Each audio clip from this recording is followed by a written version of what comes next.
radiofónico, así que les ruego que disculpen el léxico, pero en fin, vamos a hacer mejor esfuerzo. Y vamos a entrenar este tema porque la materia es mucha y el tiempo. Solo medio minuto para referirme a mi gran maestra aquí presente, que todavía me alabo su capacidad, Adolfo, de que esté con ánimo de venir a escuchar a quien fue su alumno y que se manifiesta como su Adolfo Composto, fue maestro, gran profesor, mejor abogado y tuvo la paciencia y dirigirme mi memoria, así que a él mi respeto. Y veo a muchos amigos, también aquí, Gonzalo, Álvaro Benavides, de comercio, gente que hay que ser amiga del Servicio de Impuestos Internos, que como viene la cosa, es mejor ser amigo del abogado del Servicio de Impuestos Internos, que las facultades que tienen y van adquiriendo son muchas más de las que tenían. Háganse amigos de gente de la tesorería, bien, colegas y alumnos, sean todos bienvenidos y vamos a hablar del corazón de los para tratar de entender lo que constituye la esencia de la reforma, tenemos que ir un poquitito atrás en la historia. Y yo les voy a pedir que refresquen, aunque sea un minuto, las clases, los conocimientos de derechos tributarios en materia de renta que percibieron en su momento aquí o en otras escuelas. Y recordemos que la renta partía originalmente de un gran concepto de renta, que como dijo Gonzalo, era un monstruo de concepto de renta. Todo lo que uno gana, encuentra, obtiene en el concepto de renta que nos da, tiene que pagar impuestos. Es hecho grabado, es hecho constitutivo.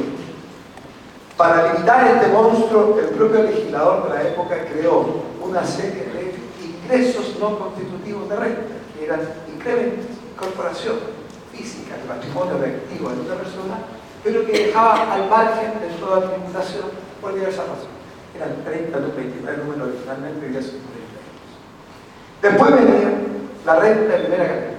¿Qué es lo que era la renta? Y es la renta de primera categoría, aquella que grava con un impuesto a las rentas, beneficios que provienen de la explotación de un capital, con presidencia o con preponderancia del elemento del trabajo.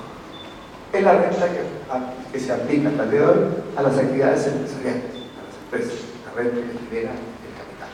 Y ahí teníamos 5 grupos de renta: bienes raíces, capital inmobiliario, industria y comercio, actividades de intermediación y todas las otras que provenían de un capital. Y todas esas pagaban un impuesto de primera categoría sobre base de mercado. Lo que estaba debido a la empresa se consideraba como ingresado y se pagaba impuestos sobre esa.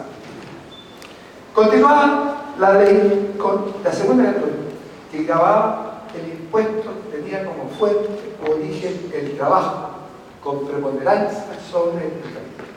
Y ahí teníamos a los trabajadores dependientes, independientes profesionales, y un híbrido que se implementía en el legislador tributario es raro, que son las sociedades de profesionales. Ahí estamos. Y se grababa un impuesto de segunda categoría que existió, después se derogó, hoy día queda solo una parte. Y están todavía, al final de la ley, lo que se llaman los impuestos finales. Global complementario, que pagamos a personas naturales, domiciliadas y residentes en Chile, y la adicional, que pagan a personas naturales jurídicas, domiciliadas en el extranjero, pero que reciben renta de fuera de Chile. Esa era la estructura básica de la ley. Concepto de renta, limitaciones de la renta, primera categoría, renta de la empresa, segunda categoría, renta del trabajo, impuestos finales, global complementario y adicional. Global complementario, personas naturales que reciben en Chile, adicional, la plata que se nos va al extranjero. Así es simple. El que bien pasa con esta cosa es más difícil. No lo digo. Y así estaba el año 82. Y el año 82 en este país se dictó una ley hechaísima, cortísima, que fue claramente expuesta y criticada por una persona aquí presente en la sala, don Lautaro Ríos. Don Lautaro Ríos expuso en esa época un artículo que salió publicado en la ley, diciendo que había una ley absolutamente inconstitucional. ¿Y qué es lo que era él? Una ley chiquitita y cortita que decía, en el año 82, que había que pagar un impuesto contra las rentas que se generarían el 83.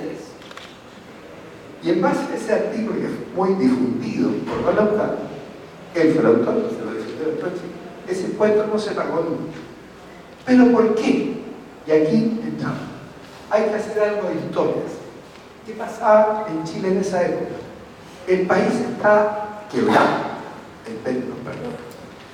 El año 83, Chile se encontraba con una tasa de crecimiento, o en realidad de decrecimiento, de menos 13%. Menos 13%. Hoy día estamos poniéndonos nerviosos porque la tasa de crecimiento del país bajó de 4, que era la proyección, a 13. En ese tiempo era menos 13%. Está en el suelo. Yo siempre que estudio esto, alabo a mi padre, que en ese tiempo lo sostenían, porque nunca los escuché criticar. Hoy día con 13% habría una revolución, y que valiendo solo la universidad, 13% de déficit. El sistema financiero chileno quebró. El 13 de enero del año 83 aparecía en la televisión Rolf Blüder, ministro de Hacienda y Economía juntos en esa época, y decía que había 5 bancos que se intervenían el día siguiente, porque estaban quebrados, lo dijo así, lo traducieron. 2 más quedaron en una situación intermedia y 2 estaban en el suelo. El sistema financiero chileno estaba en el suelo. Esa era. Nadie le prestaba plata a Chile. Nadie le prestaba plata a los bancos chilenos. Y los bancos chilenos no tenían nada de plata que prestarle a las empresas. Y las empresas, con ese nivel de crecimiento, 13,2, y el año 83, menos 3%, 2,8%, negativo, nada se sostenía. ¿Y qué se hizo ante esa crisis? Ministro de Hacienda de la época, después de Rolf Blüder, que lo metieron preso, lo hizo clase en la escuela, en la universidad, estudiando en un curso de grado, y decía que escribía así, porque lo traían de la cárcel, y de él está en Capuchino, por general, y hacía clase, y se iba a la cárcel, lo menos un buen maestro. Se modifica la ley de impuesto a la renta del año 84. Y el año 84 se modifica la ley de impuesto a la renta y se incorpora, junto a los conceptos que conocemos de renta de mercado y de renta percibida, un concepto nuevo para la época, que es el de renta retirada. ¿Y qué es lo que es este concepto de renta retirada? Y aquí lo grafico, a ver si me sigue. La ley que tenía esta estructura horizontal la da vuelta y la pone patas para arriba. Abajo en la ley ponemos a los contribuyentes de primera categoría, que son las empresas, en cualquier forma que tengan la empresa, como sociedad de personas, comunidad individual, SPA, personas con contabilidad, etc. Cualquiera sea la forma jurídica que adopte la empresa, lo coloca aquí. Divide la ley, y por eso puse esa raya amarilla, con una especie de aduana imaginaria, como las aduanas que uno tiene, lo va pasando el tiempo.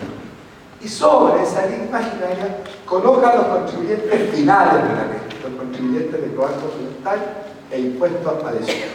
Entonces, en esta estructura muy básica, tenemos abajo a la empresa, la línea imaginaria, y arriba a las personas naturales como contribuyentes de impuestos global complementario, y si son extranjeros como contribuyentes de impuestos adicionales.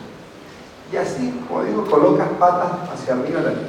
Y abajo tenemos grabada la renta de estas personas con un impuesto de primera categoría, tasa actual 20%. Y arriba con un impuesto global complementario, que es progresivo por tramo. Y la progresión va de 4 a 40% en las tasas que hoy se establecen diferentemente de la ley. Así se da vuelta la ley, así se dio vuelta la ley del año 80. ¿Y para qué? Para esto. ¿Qué se obtenía? Lo siguiente. La empresa pagaba impuesto a la renta por la utilidad que obtenía. ¿Cuánto pagaba de impuesto a la renta por la utilidad que obtenía? En ese tiempo la tasa era 15, hoy día 20. Paga impuesto de 20% sobre sus utilidades.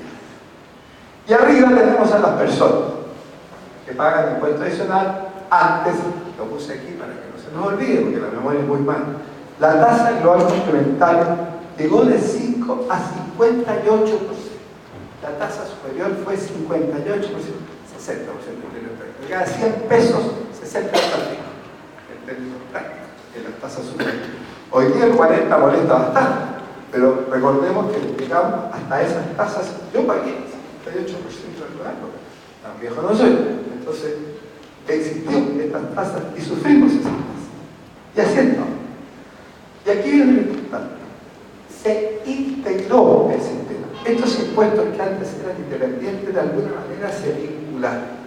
¿Y se vincularon cómo? Mire, señor, usted ahora incorporamos el sistema del retiro. Los dueños de la empresa van a poder retirar las utilidades de la misma cuando quieran. Y junto con retirar las utilidades de la misma, les vamos a dar como crédito, recuerden que el crédito siempre va contra el impuesto, la deducción va contra la base, les vamos a dar como crédito el impuesto que pagó la empresa. En la medida que ustedes se llevan la utilidad, también se van a llevar el impuesto que pagó esa utilidad como crédito que se aplicará contra el global complementario o el adicional de su caso.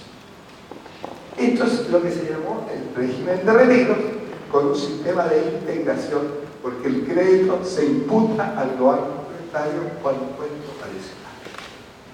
Esencial. Eso es lo que nos rige hasta ahora. ¿Y para qué? Perdón, antes. ¿Y para qué?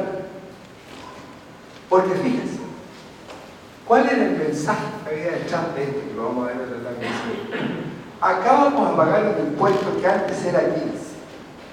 Y acá vamos a pagar un impuesto que antes llegaba hasta 58. La diferencia entre las tasas era todavía grande, pero era sustancial. Y funda este sistema en lo que se llamó la libertad. ¿Libertad de qué? Porque la pregunta era, la primera categoría, la utilidad, se pagaba el año en que se generaba. Pero la pregunta es, ¿cuándo se va a pagar el impuesto global complementario? Y la respuesta es, cuando se retire. El año del retiro. Surge otra pregunta. ¿Y cuándo se va a retirar? Respuesta, cuando el contribuyente quiera. ¿Y cuánto va a retirar? Respuesta, lo que el contribuyente quiera. Por eso se dice que se funda este sistema en la libertad que tiene el contribuyente para tomar las utilidades y hacer las suyas cuando quiera. ¿Y para qué todo esto? Y aquí está el mensaje o el objetivo que tenía esta ley. El objetivo que tenía esta ley era que la utilidad se mantuviera en la empresa. Porque mientras la utilidad se mantiene en la empresa, esa utilidad la empresa la invierte. Y si la empresa invierte la utilidad, se genera crecimiento, se genera desarrollo, se genera trabajo, se genera actividad. Ese es el círculo virtuoso que se pretendía obtener con este sistema. Y se financiaba la empresa, o se autofinanciaba la empresa. Porque los bancos no tenían plata para prestar, y nadie le prestaba plata a la empresa. Había que generar un sistema de autofinanciamiento. Y este fue el sistema que se eligió. ¿Y cuál era el otro mensaje que se le da al contribuyente? Mire, señor, usted tiene libertad plena para sacar la plata que quiere, para sacar la utilidad cuando quiera, y la va a sacar con el crédito del impuesto. Pero, ojo mi amigo, porque acá abajo va a pagar 15, 20 tasas, y arriba va a poder llegar a pagar 58. Entonces el mensaje es, ¿sabe qué? No sea tonto, no se arriesgue a pagar un impuesto tan caro, saque o retire lo que necesite para su vida. Y si quiere dar su lujo, pues asuma que tiene que pagar más. Y lo otro, déjelo en la empresa, porque su empresa crece patrimonialmente, crece en valor, crece en actividad, y todo el país se beneficia con este crecimiento económico de la empresa al darle, al potenciar la financiación. Ese era el mensaje que había detrás del sistema o régimen de retiro. Y este régimen de retiro estaba